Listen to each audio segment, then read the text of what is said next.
est tout juste 19h heure d'Alger. Vous regardez Al24 News. Merci de nous rejoindre pour l'édition de ce vendredi 7 août 2026. Tout de suite, les titres de l'actualité.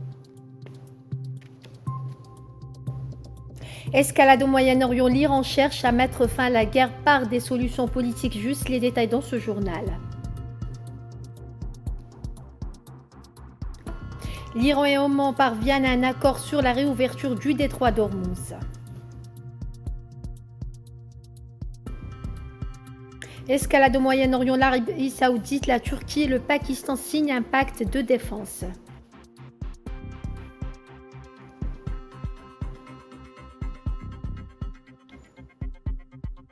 Crise de Ceuta, la garde civile redoute un nouvel assaut massif le 15 août et l'Espagne espère transférer 1342 mineurs migrants dans les prochaines semaines.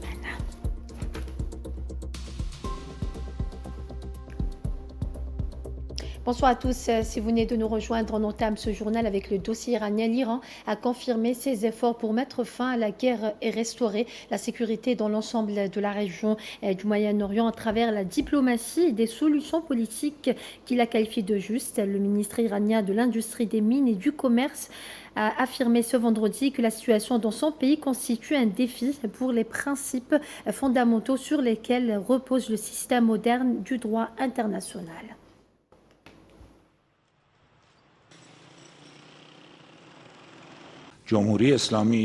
La situation à laquelle est confrontée la République islamique d'Iran ne constitue pas seulement une menace pour la sécurité nationale d'un seul État, mais elle représente également un défi pour les principes fondamentaux sur lesquels repose le système moderne du droit international. Par conséquent, la défense de ces principes n'est pas seulement une défense de la République islamique d'Iran, mais c'est aussi une défense de la sécurité collective, de la stabilité régionale et de l'autorité du droit international. Néanmoins, le seul peuple iranien a fait preuve d'un courage et d'une résilience inégalée face à l'agression et aux diverses conspirations. Il a défendu sa souveraineté, son indépendance et son intégrité territoriale avec dignité. Aujourd'hui, il cherche généreusement à mettre fin à la guerre et à restaurer la sécurité dans toute la région grâce à la diplomatie et à des solutions politiques justes. Le ministre iranien a affirmé le soutien de son pays à la création d'un marché commun du pétrole brut et des produits pétroliers au sein de l'Union économique eurasiatique. La République islamique d'Iran soutient de nouveaux progrès dans le processus de création d'un marché commun du pétrole brut et des produits pétroliers, ainsi que l'accélération des mesures prioritaires pour la numérisation des opérations de transport et des corridors de transports internationaux et la finalisation de l'accord de commerce électronique pour les marchandises au sein de l'Union eurasiatique. La réalisation de ces objectifs permettra d'améliorer l'efficacité des chaînes d'approvisionnement, de réduire les coûts de transaction, d'augmenter la transparence et la prévisibilité du commerce, tout en contribuant de manière significative au renforcement de la résilience économique de la région. Les Iraniens sont parvenus à un accord sur les grandes lignes d'un accord visant à rouvrir le détroit d'Ormuz pour 60 jours, ont rapporté jeudi les chaînes d'information citant des sources de haut rang. Selon ces sources, l'accord qui doit encore être approuvé par le Conseil suprême de sécurité nationale iranien et pourrait être annoncé dans les prochains jours, vise à rétablir la navigation sur cette voie navigable.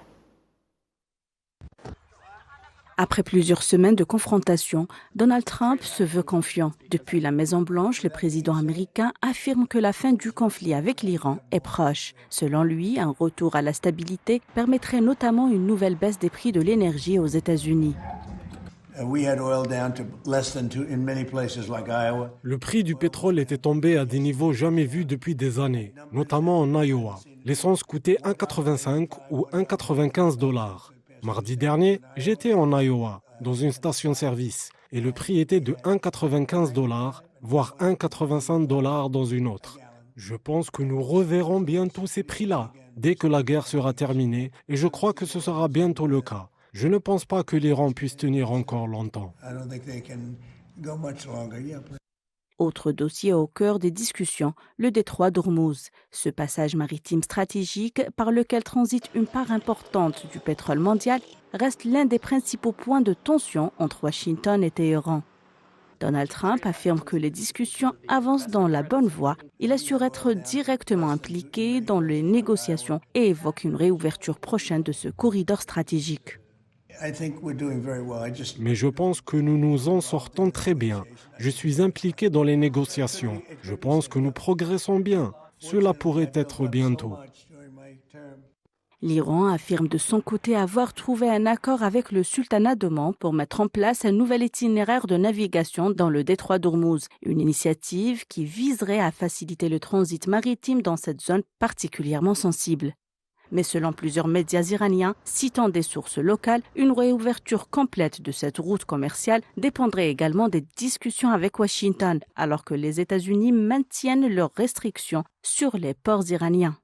Malgré les déclarations optimistes de Donald Trump, aucun calendrier officiel n'a encore été annoncé concernant une éventuelle fin des hostilités ou la réouverture du détroit d'Ormuz. Les prochains développements dépendront des négociations en cours entre les différents acteurs impliqués. L'Arabie saoudite, la Turquie et le Pakistan ont signé l'accord de défense. Ce pacte trilatéral stipule qu'une attaque armée contre l'un des trois États sera considérée comme une agression contre tous, instaurant un système de sécurité collective similaire à celui de l'OTAN. Les détails avec Safwa Ben Sabri. L'Arabie saoudite, le Pakistan et la Turquie signent un pacte de défense. Après des mois de préparation diplomatique, la triple entente est scellée. C'est à la Mecque, ville sacrée chez les musulmans, qu'a été signé l'accord, symbole d'une union réunissant trois pays d'obédience sunnite, bien que leur culture soit différente. L'Arabie saoudite et le Pakistan sont en outre déjà liés par un accord de défense mutuelle conclu en septembre 2025, fruit d'une longue tradition de coopération militaire. Une adhésion de la Turquie avait été écartée par Riyad avant de finalement travailler sur une inclusion d'Ankara, dont l'aboutissement a eu lieu aujourd'hui. L'accord prévoit une clause de défense mutuelle en cas d'agression sur l'un des belligérants de l'accord. Une attaque contre l'un des membres équivaut à une attaque contre les autres signataires, une clause similaire à l'article 5 de la charte de l'OTAN. Riyad s'inscrit dans une démarche de diversification de sa défense. Pour Ankara, c'est une occasion de se rapprocher de l'Arabie saoudite, poids lourd du Moyen-Orient. Quant au Pakistan qui possède déjà l'arme nucléaire, c'est une opportunité d'ancrage dans un Moyen-Orient géographiquement éloigné. Selon plusieurs observateurs, l'accord entre dans une double dynamique, le rapprochement entre nations faisant partie d'un même bloc civilisationnel, et en deuxième lieu, l'affranchissement progressif de la protection américaine.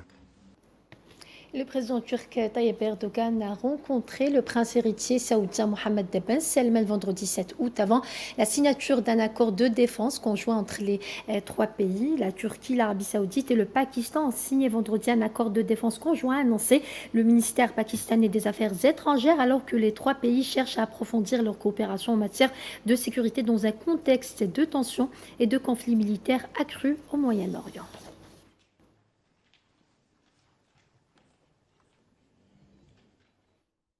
Direction le Liban à présent où l'armée libanaise a annoncé ce vendredi qu'un de ses militaires avait été légèrement blessé à la suite d'une attaque sioniste ciblant un bulldozer de l'armée dans la localité d'El Mansouri. L'armée a expliqué dans un communiqué que le bulldozer travaillait à l'ouverture des routes et au déblocage des décombres dans la commune lorsqu'il a été ciblé, ce qui a entraîné la blessure légère de l'un des militaires.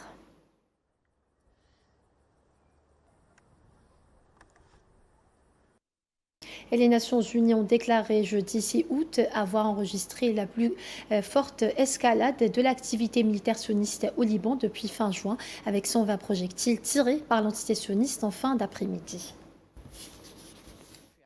The UN Interim Force in Lebanon has observed the sharpest escalation in military activity. La force intérimaire des Nations Unies au Liban FINUL a constaté la plus forte escalade de l'activité militaire depuis l'annonce de l'accord cadre trilatéral fin juin. Hier, les casques bleus ont enregistré 113 tirs de projectiles par les forces de défense israéliennes, soit le chiffre quotidien le plus élevé observé depuis le 21 juin. La FINUL n'a détecté aucun tir de projectile du Hezbollah durant cette même période. Cette escalade s'est poursuivie suivi aujourd'hui entre minuit et 16h local. La FINUL a enregistré 120 tirs de projectiles par les forces de défense israéliennes, dépassant déjà le chiffre de la journée précédente et constituant le nombre le plus élevé observé en une seule journée depuis le 21 juin. La FINUL a également enregistré une activité aérienne importante. Hier, les casques bleus ont enregistré 49 violations de l'espace aérien pour un temps de survol cumulé de plus de 130 heures, soit le niveau le plus élevé depuis le 23 juin. Ils ont également observé 3 frappes aériennes au nord-ouest d'Al-Mansouri, dans le secteur ouest, dont 2 ont touché une zone au nord-est d'une position de la FINUL dans la zone. À 16h, aujourd'hui, les casques bleus ont enregistré 29 nouvelles violations de l'espace aérien et au moins 3 frappes aériennes confirmées aux alentours d'Al-Mansouri. La FINUL a pris connaissance des nombreux articles de presse faisant état de la mort de 2 soldats israéliens et de plusieurs blessés dans une explosion survenue dans la région d'Al-Mansouri, apparemment après que des militaires israéliens soient entrés dans une installation avant sa démolition. Une opération militaire sioniste menée jeudi dans le camp de réfugiés de Qalqadia au nord de la Cisjordanie occupée a fait de nombreux blessés et conduit à des dizaines d'arrestations provoquant la colère des Palestiniens, tandis que plusieurs pays ont publié une déclaration commune condamnant les violations continues de l'entité sioniste dans la bande de Gaza.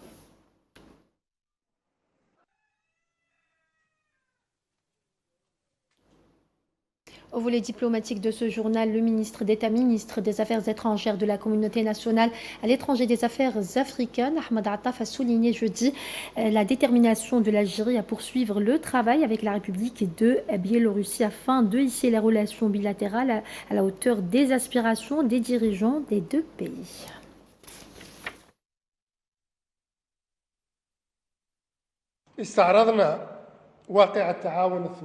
Nous avons passé en revue l'état de la coopération bilatérale où nous avons confirmé qu'elle connaît un développement positif qu'il convient de préserver, de renforcer et d'élargir. Nous avons également souligné l'importance de passer de la phase de concertation et d'échange de vues à la phase d'exécution, de suivi et d'évaluation afin de garantir la concrétisation effective de ce qui a été convenu lors de la rencontre entre le président Abdelmadjid Tebboune et son Excellence le président Alexander Loukachenko à l'occasion de sa visite en Algérie au mois de décembre dernier. Cette étape majeure et remarquable a en effet ouvert la voie à un élan fort dans le processus de renforcement de la coopération et du partenariat entre les 2 pays. Dans ce cadre, il a été convenu d'un programme de travail composé de 43 initiatives dont nous notons avec satisfaction que plus de la moitié est en cours d'exécution, couvrant des dossiers prioritaires tels que l'industrie pharmaceutique, l'énergie, l'agriculture, ainsi que les échanges scientifiques et culturels.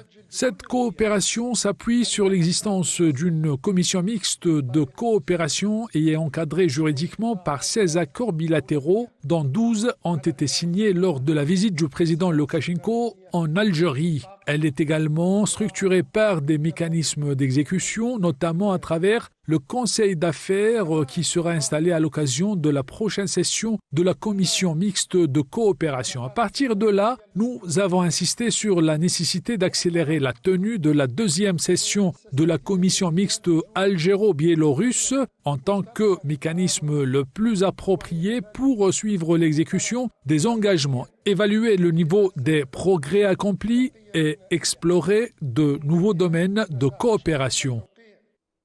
Et le calife général de la confrérie Tidjaniya, Cheikh Sidi Ali Belarbi, poursuit sa visite de plus d'une semaine au Nigeria, amorcée le jeudi 6 août 2026 à Abuja, afin de présider la célébration de la naissance de Cheikh Sidi Ahmed Tidjani à Kano et de consolider les liens spirituels bilatéraux.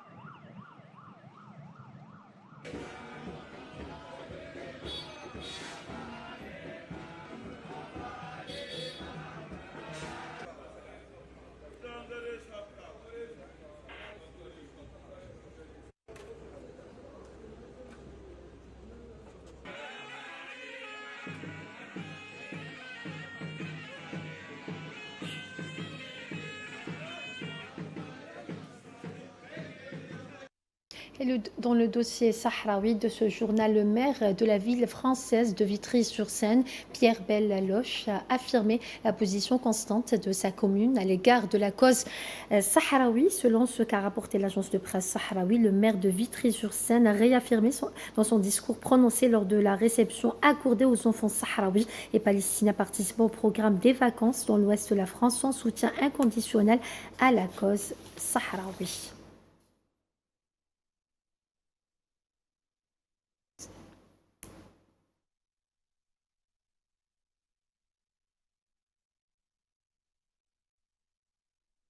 Une délégation sahraoui des organisations de la société civile sahraoui est arrivée à Cotonou pour participer à la 17e édition du Forum social mondial. La délégation sahraoui devrait organiser des ateliers, des séminaires et des rencontres avec des centaines d'organisations et de groupes de la société civile du monde entier. Elle participera également à diverses activités culturelles et médiatiques tout au long du forum. Le chef de la délégation sahraoui, secrétaire général du syndicat général des travailleurs, Ahmed Mohamed, a déclaré que cette participation revêt une importance capitale pour sensibiliser la communauté internationale à la juste lutte du peuple sahraoui.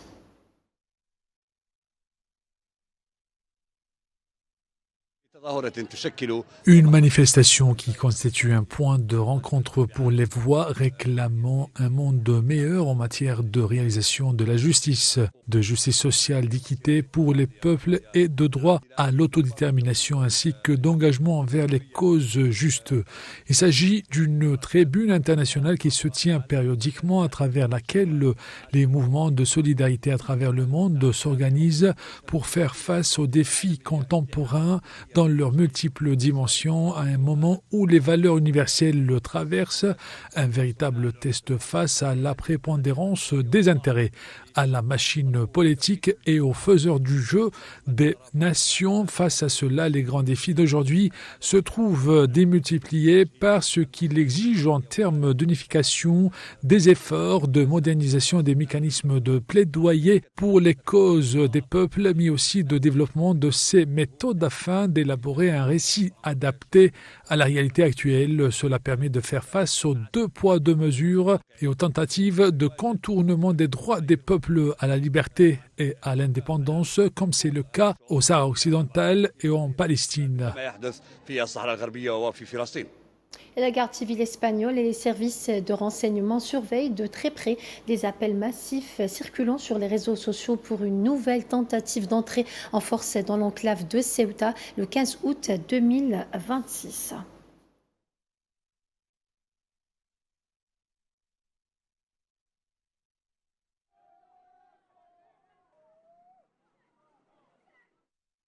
Le gouvernement de gauche espagnol prévoit de transférer dans les prochaines semaines certains mineurs migrants des centres d'accueil surpeuplés de Ceuta vers le continent, atténuant ainsi la crise migratoire de ce petit territoire après la ruée meurtrière à la frontière la semaine dernière, a déclaré vendredi 7 août le ministère de la Jeunesse, Sira Rego.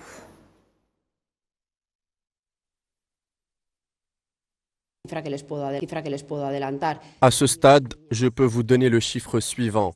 1342 garçons et filles ont été enregistrés et pris en charge par le système d'accueil. Bien entendu, le processus se poursuit. Il a été compliqué par le nombre d'arrivées et une certaine situation de surpopulation. Mais les choses reviennent progressivement à la normale. Nous avons fait des efforts pour mettre 2 structures à disposition.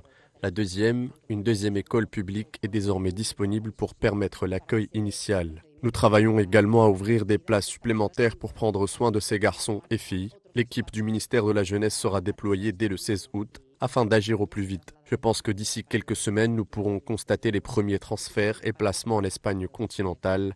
La rentrée scolaire est prévue le 16 septembre. Les autorités espagnoles intensifient leurs efforts pour identifier les migrants dont les corps ont été retrouvés à la suite de l'afflux massif vers la ville de Ceuta la semaine dernière, après que le bilan du repêchage des dépouilles est monté à 87 morts.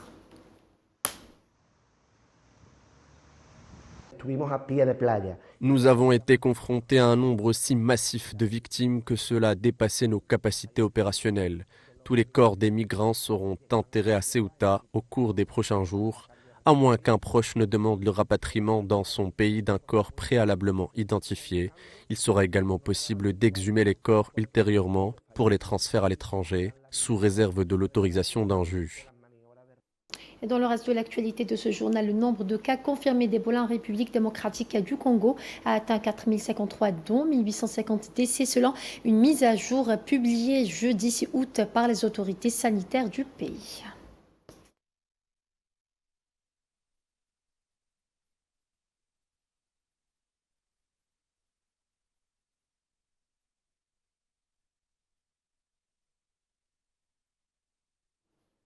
Direction la Thaïlande à présent, où une fusillade a eu lieu dans un établissement scolaire. Le tueur présumé, un adolescent de 14 ans, décrit comme perturbé par ses camarades, a tué ses 2 grands-parents et 5 personnes dans son lycée.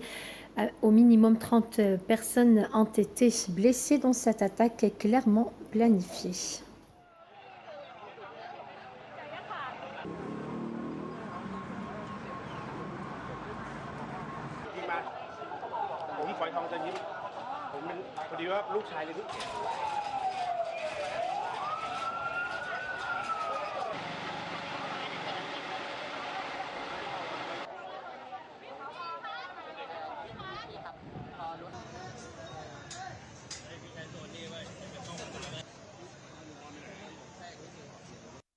Au Japon, le sud-ouest du pays subit l'impact direct du typhon Dolphin. Ce cyclone de catégorie 1 frappe durement la préfecture d'Okinawa et la région d'Amami, entraînant des mesures de sécurité massives et paralysant les transports.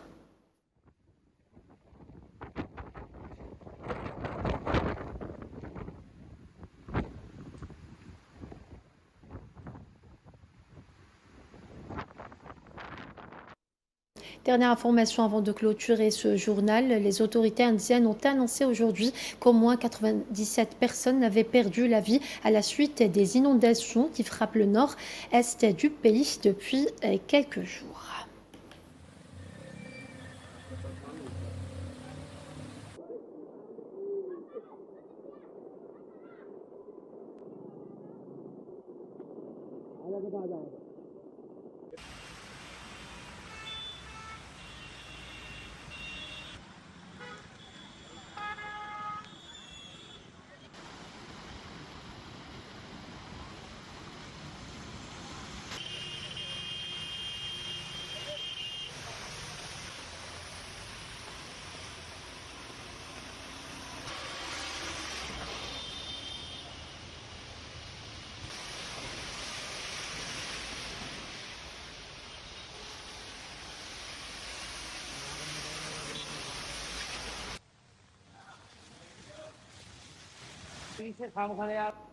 Et voilà, on arrive à la fin de ce journal. Excellente soirée à toutes et à tous et à très bientôt.